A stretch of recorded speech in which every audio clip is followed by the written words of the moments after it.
সুপ্রিয় শিক্ষার্থীরা, এই ভিডিওটি তৈরি করতেছি অষ্টম শ্রেণী নমুনা প্রশ্ন পর্ব 2। প্রথমে আমরা এখানে দেখব একক কাজ। একক কাজে এখানে বলা হয়েছে এক লাইলাতুল কদরকে আমরা অন্য কি নামে জানি।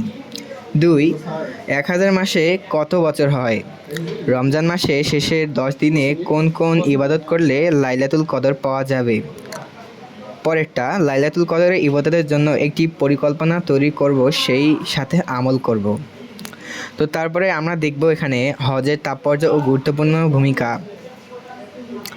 এই কাজটি হচ্ছে আমাদের জোড়ায় কাজ করতে হবে। আমাদের প্রথমে পাঠ্য বই থেকে জ্ঞান নিয়ে এই কাজটি করতে হবে। তারপরে আমরা একটা দেখব দলীয় কাজ। দলীয় কাজে বলা হয়েছে কুরআন এ আমার চোখে শীতলীকরণ দান করা হয়েছে। উল্লেখিত হাদিসের মর্মবাণী শিক্ষকের নির্দেশনা মোতাবেক দলে আলোচনা করে উপস্থাপন করো। তো আমাদের এই বিষয়টি সবার সাথে আলোচনা করে দলে উপস্থাপন করতে হবে। তো আমরা কাজ 2 দেখি। আমার উপরে জাকাত ফরজ হলে কেন আমি বা আমরা সঠিক নিয়মে জাকাত আদায় করব? উল্লেখিত শিরোনামটি আলোকে তুমি অথবা তোমরা কেন জাকাত প্রদান করবে ফরজ হলে এ সম্পর্কে নিজস্ব ভাবনা দলীয় আলোচনার মাধ্যমে উপস্থাপন করো। তো আমাদের এই বিষয়টি আলোচনা করে দলীয়ভাবে উপস্থাপন করতে হবে। 3 নাম্বার জাকাত প্রদান করলে আল্লাহ তাআলা তার জাকাত প্রদানকারীর সম্পদ দান করেন। উল্লিখিত এই শিরোনামটি আলোকে শিক্ষকের নির্দেশনা মোতাবেক দলে বিভক্ত হয়ে যদিও আলোচনার মাধ্যমে উপস্থাপন করো। তো আমাদের এই বিষয়টি দলে আলোচনা করার মাধ্যমে উপস্থাপন করতে হবে। 4 নাম্বার কাজ, প্রত্যেক সামর্থ্যবান মুসলমানের উচিত সঠিক নিয়মে জাকাত প্রদান করা। উল্লেখিত শিরোনাম আলোকে তোমার সঠিক নিয়মে জাকাত প্রদানের গুরুত্ব দলে আলোচনার মাধ্যমে উপস্থাপন করো।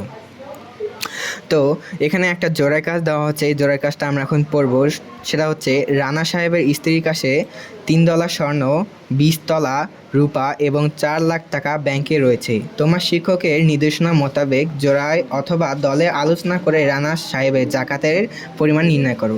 তো প্রথমে আমাদের পাঠ্য বই থেকে আগে জানতে হবে, তারপর আমাদের শিক্ষকের নির্দেশনা অনুযায়ী এই কাজটি করতে হবে।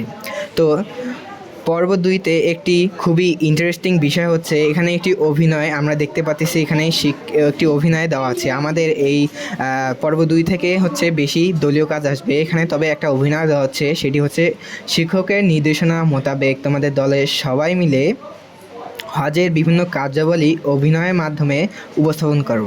তো আমাদের এই বিষয়টি দলে আলোচনার মাধ্যমে অভিনয় করে শিক্ষকের নির্দেশনা অনুযায়ী দেখাতে হবে। তো আজকের এই পর্ব 2 এখান পর্যন্তই। যারা আমরা পরীক্ষা দিতেছি অষ্টম শ্রেণী ইসলাম শিক্ষা, তারা আমরা এই প্রশ্নগুলো বেশি বেশি করে প্র্যাকটিস করব এবং আমাদের চ্যানেলের সাথে থাকব। যারা এই ভিডিওটি দেখতেছেন তারা অবশ্যই সাবস্ক্রাইব করবেন এবং ভিডিওতে একটি লাইক করবেন। আজকের এই ভিডিও এই পর্যন্তই শেষ।